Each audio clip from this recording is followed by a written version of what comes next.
নমস্কার বন্ধুরা, তনু কিচেনে আপনাদের সবাইকে স্বাগতম। আজকে আমি একটা সুজির প্যাকেট দিয়ে কীভাবে আমি মালপোয়া বা গুড়পিঠে করে দেখাতে পারি।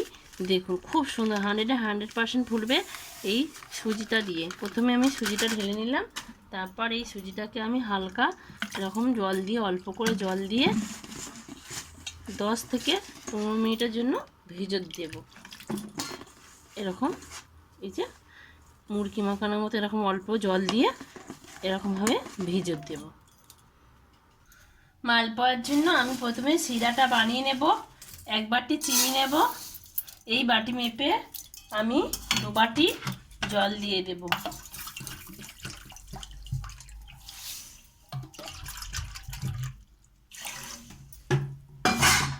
দিয়ে ভালো করে শিরাটা ফুটিয়ে নেব। আমি 2টা ফাটিয়ে নিয়ে এলাচ দিলাম, আর একটু পরিমাণ মতো লবণ দিলাম। দিয়ে চিনি শিরাটা তৈরি করে নিতে হবে, মানে যা চিনি তার ডবল জল দিতে হবে। চিনিটা গলে গেছে, আর একটু ফুটিয়ে নেব। চিনিটা কোনো তার সৃষ্টি করতে হবে না, শুধু বল বাজলেই হয়ে যাবে। আমার শিরাটা একদম রেডি হয়ে গেছে।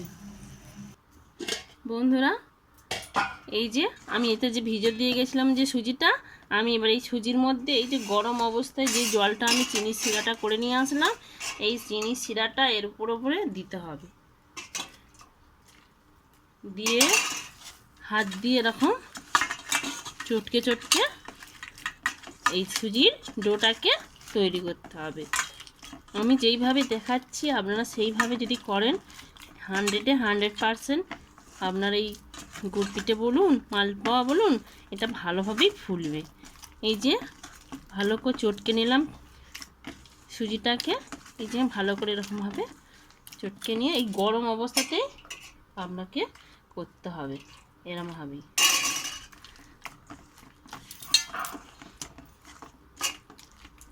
এবার আমি এর মধ্যে ময়দা দেব। এখানে 500 গ্রাম ময়দা আছে, আপনার যতটা প্রয়োজন হবে ততটাই দেবেন। 400 গ্রামও লাগতে পারে, 300 গ্রামও লাগতে পারে।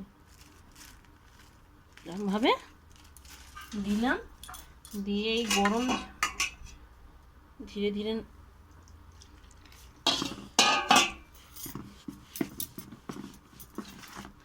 ভালো করে আস্তে আস্তে এইগুলো মিশিয়ে নিতে হবে এই জলের সঙ্গে।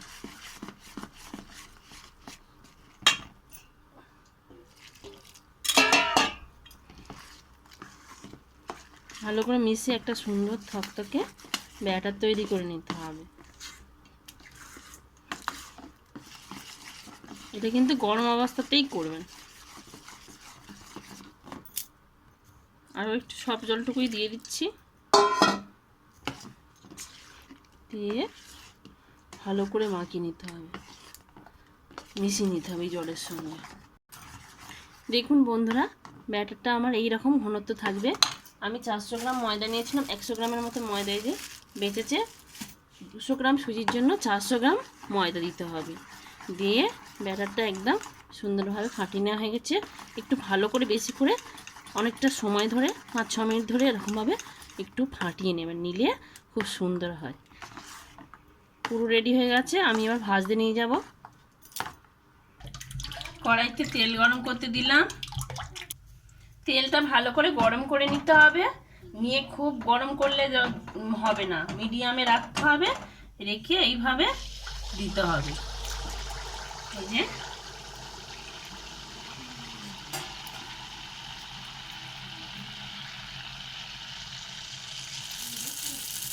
দেখুন বন্ধুরা, কিরম ফুলে বালিশ হয়ে গেল প্রথমবারই।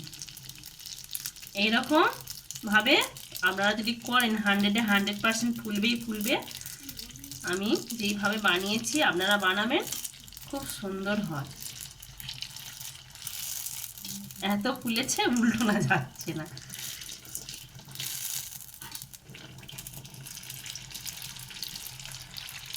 গুড় পিঠে আমার রেডি হয়ে গেছে। আমি এইভাবে তুলে তেল থেকে ছেঁকে নিলাম, নিয়ে আবার আমি নতুন করে আরেকটা দিয়ে দেখাচ্ছি। আপনারা এইভাবে সবকটি বানিয়ে নেবেন। যদি ব্যাটারটা শক্ত হয়ে যায়, সামান্য একটু গরম জল করে আবার ব্যাটারটাকে একটু ফেটিয়ে নেবেন, নিলে হয়ে যাবে। এই গুড় পিঠেটা বা মালপোয়াটা যখন বানাবেন, এই তেলের কাছেই কিন্তু মেন। তেলটা খুব গরম হয়ে গেলে কিন্তু পিঠেগুলো চুঁয়ে চুঁয়ে উঠবে আর ধোঁয়া হয়ে উঠবে, তখন আর কিন্তু গুড় পিঠেগুলো মানে ভালোভাবে ফুলবে না। যদি তেল ঠান্ডা হয়ে যায় তখন আবার গাঁজা গাঁজা হয়ে থাকবে, তা তো হবে না। সেই রকম মাঝারি আঁচে করতে হবে।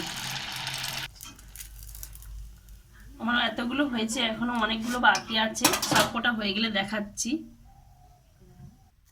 দেখুন বন্ধুরা কতটা সুন্দর হয়েছে। যদি ভিডিওটি ভালো লাগে লাইক কমেন্ট শেয়ার করবেন। আমি একটা ভেঙে দেখাচ্ছি, দেখুন, দেখলে বুঝতেই পারবেন এর ভিতরে পুর আছে কিনা। এইভাবে বানিয়েছি, অথচ কতটা সুন্দর হয়েছে দেখুন। আবার কোনো দিন অন্য ভিডিওতে দেখা হবে। নমস্কার।